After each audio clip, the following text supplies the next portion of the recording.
புதன் மேட்டில் வலைக்குறி கொலை அல்லது கொள்ளை, திருட்டு, வழிப்பறி போன்ற இவற்றில் ஏதேனும் ஒன்றை குற்றச்செயலில் ஈடுபட தூண்டும். சூரியமேடு வலைக்குறி இருந்தால் அவர் தன்னை பற்றி மிகவும் தற்பெருமை பேசிக் கொள்பவராக இருப்பார்.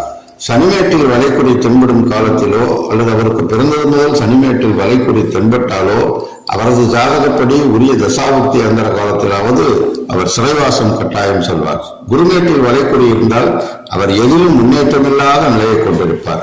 சுக்கிரமேட்டில் வலைக்குறி இருந்தால் திருமணம் ஆனாலும் இச்சை பூர்த்தியாகாத நிலையில் இருப்பார்.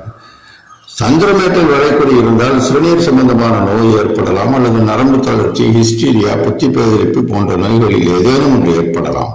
கீழ் செவ்வாய் அல்லது மேல் செவ்வாய் அல்லது செவ்வாயின் சமவெளி போன்ற இவற்றில் எங்கு வலைக்குறி இருந்தாலும் அவருக்கு இரத்தப்பெருக்கால் மரணம் அல்லது இரத்தம் சம்பந்தமான நோய்கள் போன்றவை ஏற்படலாம் என்று குறிப்பிடப்பட்டுள்ளது. புதன் மேட்டில் கருப்பு புள்ளி இருந்தால் தொழிலில் மிகப்பெரிய நஷ்டம் ஏற்படும். சூரிய மேட்டில் கருப்பு புள்ளி இருந்தால் புகழுக்கு குந்தகம் விளையும்.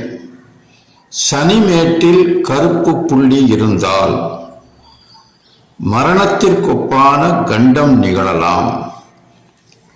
குரு மேட்டில் கருப்பு புள்ளி இருந்தால் கௌரவ இழுக்கு ஏற்படும்.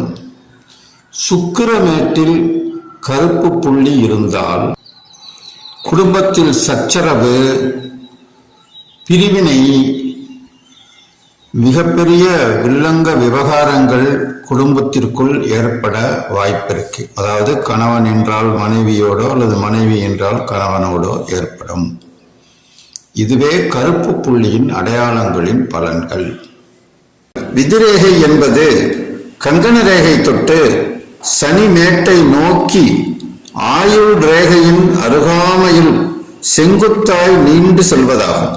இதை தனரேகை என்றும் அதிர்ஷ்டரேகை என்றும் கர்மரேகை என்றும் சனி ரேகை என்றும் சொல்வார்கள். விதிரேகை இருந்தும் அதனால் அனுகூலம் இல்லாவிடில் வேலைக்கு தகுந்த கூலிதான் கிடைக்குமாம். விதிரேகை சிவந்து சனிமேட்டை தாண்டி சனி விரலின் கடைசி அங்குலாஸ்தி வரை சென்றிருந்தால் நல்ல மரணம் ஏற்படாதாம். விதிரேகையின்றி இருந்தால் வாழ்க்கை அஸ்திவாரமற்றதாகுமாம். விதிரேகை ஆரம்பத்திலேயே பின்னலாகவும் குறுக்கிடும் ரேகைகளோடும் இருந்தால் இளமை காலத்தில் தரித்திரியத்தை அனுபவிக்க வேண்டும். இது கங்கண ரேகையிலிருந்து ஆரம்பிப்பதாகும்.